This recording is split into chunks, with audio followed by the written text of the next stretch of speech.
ஆமா, எத்தனை பேர் சொல்லு, அனுமதித்ததெல்லாம் நன்மைக்காக நடத்திடும் பாதைகளும் அதினதின் காலத்தில்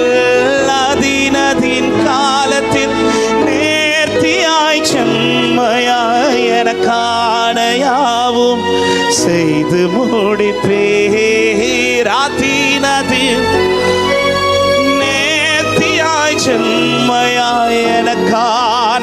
வலது கரத்தை உயர்த்தி சொல்லு, உங்க கைகள் குறுகவில்லை, உங்க கைகள் குறுகவில்லை, உம்மா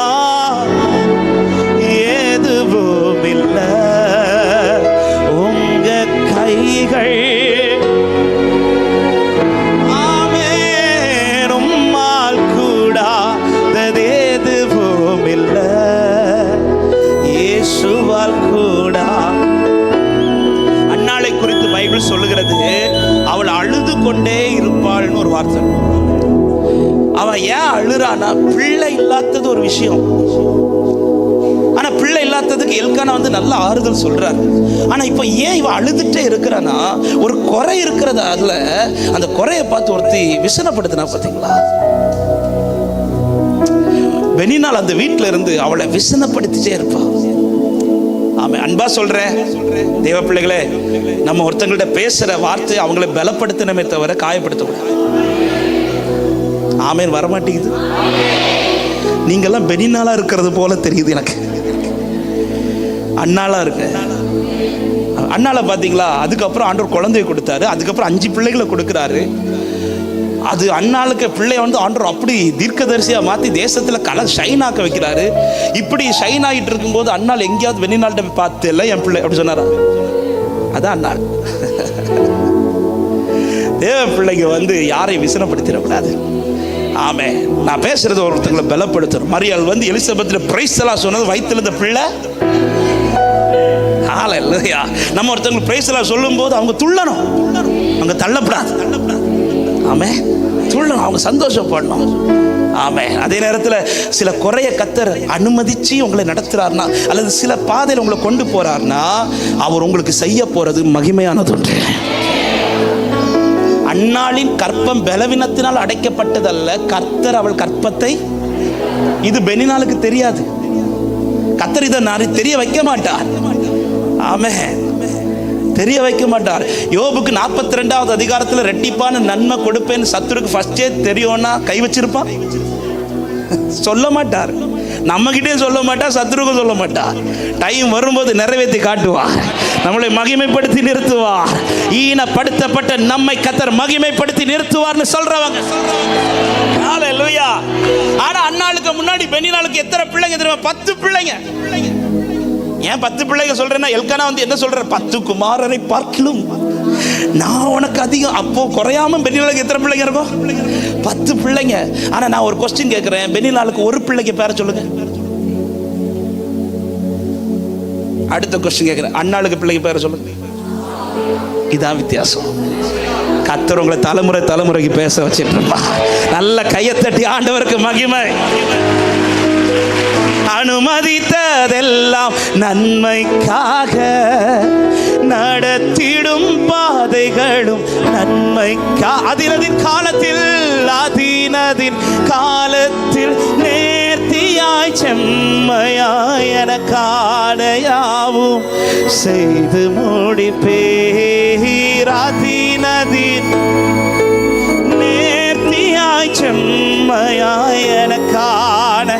வலது கரத்தை உயர்த்தி, உங்க கைகள் குறுகவில்லை, உங்க கைகள் குறுகவில்லை, உம்மால் கூடா. விசுவாசித்து சொல்லுங்க, அவர் கை குறுகலை என் லைஃப்ல. உங்க கைகள் இயேசுவே உம்மால் கூடா எதுவும் இல்லை, உம்மால் கூடா. செய்திக்குள்ள வர்றேன், வேகமா போற கவனிங்க.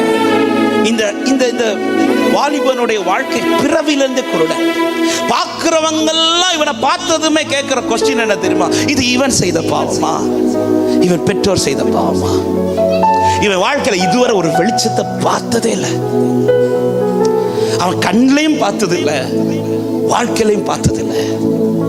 யார்கிட்டயாவது போய் வெளிச்சத்தை குறித்து கேட்கலான்னு இருக்கும்போது எல்லாருமே அடுத்த கொஸ்டின் என்னதான் கேட்கறாங்க தெரியுமா? இது நீ செஞ்ச பாவமா இல்ல உன் பெற்றோர் செய்த பாவமா? அதனால இப்போ யார்கிட்டையும் போய் பேசுறது கூட அவன்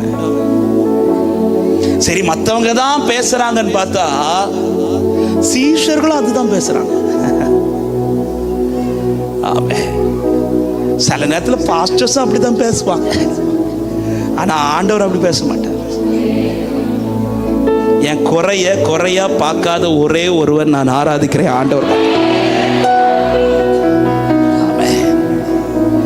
இவன் வாழ்க்கையில இந்த 9வது அதிகாரத்துல இருளை மட்டுமல்ல காட்டினது ஆண்டவர், பிற்பாடு வெளிச்சத்தை காட்டினார்.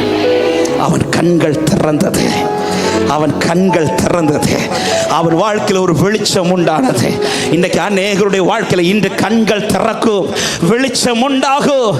ஓ, இதோ உதிக்கிற ஒளியினிடத்தில் ராஜாக்களை நடந்து வர வைக்கிற அந்த வெளிச்சம் உனக்கு உண்டாகும். ஆமென். எப்படி இவன் வாழ்க்கையில இந்த வெளிச்சம் வந்தது? வேகமா சொல்ற, டைம் ரொம்ப போகுது. ஆமென். இவன் வாழ்க்கையில வெளிச்சம் உண்டாகிறதற்கான 3 காரியம். ஒன்று, இயேசு அவனை பார்த்தார். 1வது வசனத்தை வாசிக்கலாமா? யோவான் 9:1. அவர் அப்புறம் போகையில் பிறவி குருடனாகிய ஒரு மனுஷனை கண்டார். ஒரு மனுஷனை கண்டார். அது யார்? அந்த பிறவி குருடன், இருளுக்குள் வாழ்ந்திருக்கிற இவனை இப்ப யார் பார்க்கிறா? அவர் பார்க்கிறது வரதான் இருள், பார்த்துட்டாருன்னா வெளிச்சம். ஆமென். ஹல்லேலூயா. இன்னைக்கு பார்க்கிறதுக்கு தான் வந்திருக்கிறீங்க, பார்த்துருவார், வெளிச்சம் வந்துடும். அவர் ஒருத்தனை பார்த்து, அதாவது பூமியை சிருஷ்டித்து அவர் பார்க்கிறாரு, இருளா இருக்கு, உடனே வாயில் என்னதான் வருது? வெளிச்சம் உண்டாவதாக. இப்ப இதுவரை ஏன் இவனுக்கு வெளிச்சம் வரலன்னா, இதுவரை யாரு பார்க்கல? இயேசு பார்க்கல. இயேசு கண்டார். இயேசு இதை முன்னாடி இவன் ஒருக்கா பார்த்தார், அப்புறம் 2வது ஒருக்கா பார்த்தார், இது 3வது முறையாக. இப்படி அல்ல, இயேசு கண்டார், அவ்வளவுதான். அவர் பார்த்துட்டார்னா மாற்றம் உண்டாயிரும். எத்தனை பேர் ஜெபிக்கிற பிறகு, ஆண்டவரே என்ன பார்த்துருங்கப்பா, இந்த மாலை நேரத்தில் என் குடும்பத்தை பார்த்துருங்க ஆண்டவரே, என் சூழ்நிலையை பார்த்துருங்க ஆண்டவரே. நீங்க பார்த்துட்டா போதும், உங்களுடைய கண்கள் என்னை கண்டால் போதும், நான் எழும்பிடுவேப்பா, நான் சுகம் பெற்றுவேப்பா, எனக்கு விடுதலை உண்டாகிறப்பா. அவர் பார்த்தார், அவர் பார்த்தார். இதுவரை அவன் லைஃப எல்லாரும் பார்த்தாங்க, ஆனா அவர் கண்ணு பார்க்கல. இன்னொரு காரியத்தை சொல்றேன், எல்லா கண்ணும் அவனை பார்த்துச்சே, மாற்றம் வந்துச்சா? இல்ல. ஆனா ஒரு கண்ணு பார்த்தா மாற்றம் வந்துச்சு. அன்பு உள்ளமே, நீ யாருக்கு முன்னாடி போய் நின்னாலும் மாற்றம் வராது, ஆனா இவருக்கு முன்பாக வந்து நின்று பார். இயேசு பார்க்கிற வாழ்க்கையில மாற்றம் உண்டாகும். இயேசு பார்க்கிறது போல உங்க வாழ்க்கையை வையுங்கள். அவருடைய பார்வை பட்டதும் யோபுக்கு எல்லாமே ரெட்டிப்பாய் வருவதற்கு வேதம் சொல்லுகிறது, கர்த்தர் யோபின் முகத்தை பார்த்தார். அவர் பார்த்தார். என் சூழ்நிலையை ஒருக்க அவர் பார்த்துட்டா போதும், என் குடும்பத்தை ஆண்டவர் பார்த்தா போதும், என் வாழ்க்கையை ஆண்டவர் பார்த்தா போதும், என் ஊழியத்தை ஆண்டவர் பார்த்தா போதும், இந்த பட்டணத்தை ஆண்டவர் பார்த்தால் போதும், வெளிச்சம் உண்டாகும். அவர் கண்டார். இதுவரை அவர் கண்ணுக்கு இவன் படல, இப்ப அவர் கண்ணுக்கு பட்டார், அவ்வளவுதான். அவர் கண்ணு பார்த்ததும் அவர் வாழ்க்கையில் அதோட அந்த இருள் மாறுகிறது. அவர் பார்க்கணும். அப்ப அவர் என் வாழ்க்கையை பார்க்கிறதுக்கு நான் என்ன செய்யணும்? என் வாழ்க்கையை பார்க்கிறதுக்கு என்ன செய்யணும்? ஏசாயா 55வது அதிகாரம், தெரிந்த வார்த்தைகள் தான். 6வது வசனம் இப்படி சொல்லப்படுது, நான் வாசிக்கிறேன். கர்த்தரை கண்டடையத்தக்க சமயத்தில் அவரை தேடுங்கள், அவர் சமீபமா இருக்கையில் அவரை நோக்கி. இந்த வார்த்தையை நான் நமக்கு புரியும்படி கர்த்தருடைய ஆவியான செய்தியோடு நான் சேர்த்து சொல்ல விரும்புறேன். நீ அவரை நோக்கி கூப்பிட்டா அவர் உன்னை பார்ப்பார். எரிகோ வழியா இயேசு ஒரு நாள் பிரயாணம் பண்ணி போயிட்டு இருக்கிறார். பிரயாணம் பண்ணி போயிட்டு இருக்கும்போது அந்த எரிகோ வழியில அநேகர் பிச்சை எடுத்து கூட்டத்தில் ஒருவன் பிச்சை எடுத்து கொண்டிருக்கிறான். அவன் பேர் யாரு தெரியுமா? பர்த்திமே. அவனும் இவனை போல கண்ணு தெரியாது, இருளிற்குள் இருக்கிறவன். திடீர்னு அவன் சத்தமிட்டு எப்படி கூப்பிட தொடங்கிட்டான் தெரியுமா? தாவீதின் குமாரனே, இயேசுவே தாவீதின் குமாரன் எனக்கு இறங்கும் அப்படின்ட்டு சத்தமிட்டு கூப்பிடுறான். இவன் ஏன் சத்தமிட்டு இப்படி கூப்பிடுறான்? முதல்ல நான் ஒரு கொஸ்டின் கேட்கிறேன். இவன் அந்த வழியில இருந்து என்ன செய்து கொண்டிருந்தவன்? ஓகே, பிச்சை எடுக்கிறவங்க எப்படி கூப்பிடுவான்? இன்னும் அழகா கூப்பிடுறீங்களே. பிச்சை எடுக்கிறவங்க யாராவது பெயர் சொல்லி கூப்பிடுவாங்களா? நம்மளை கூப்பிட்டா நம்ம பிச்சை கொடுப்போம். நம்மளை ஐயான்னு அது கொஞ்சம் தாழ்த்தி கூப்பிடாட்டாலே நம்ம கொடுக்க மாட்டோம். எல்லாரையும் ஐயா அம்மான்னு கூப்பிட்டவன்